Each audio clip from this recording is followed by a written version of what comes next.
I wanted to do a quick video on here, this is DH here, about when we start to really slow down, when we start to allow ourselves to find stillness.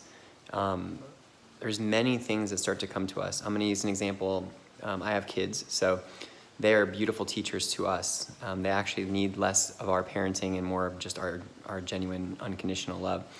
But there's one of the things that came up for me is that my daughter, Presley, who's incredibly creative, she gave me this for my birthday. It's like a little jar with all these little tiny trinkets and stuff in there.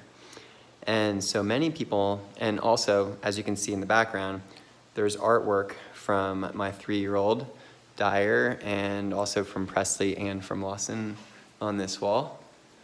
And so, of course, many people probably put pictures and stuff of their children on the wall, as I do as well.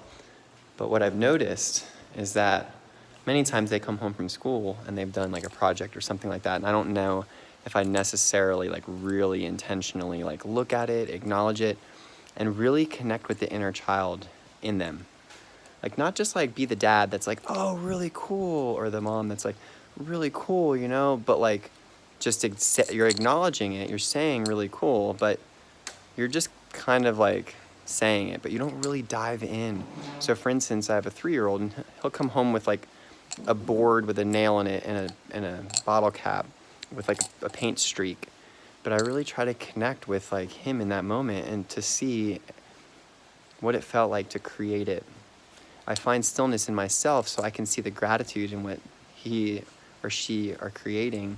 And this is a microcosm of how we think macro on the outside. These subtleties, these moments that we are able to find stillness, they start to become habitual, where we find stillness and things slow down and we start to embody our truth and alignment, and we start seeing love in all things.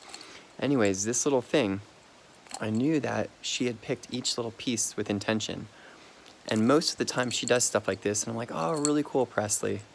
But this time I poured it all out, and me and her put almost like a little crystal grid with all the little pieces and took a picture of it. And it was just the moment. It gave me and her something to do. It gave me something to find gratitude in and something in receiving and seeing the divinity and seeing the inner child in these kids that help awaken the inner child within us, so we can be more playful and we can be more free and we can have more fun.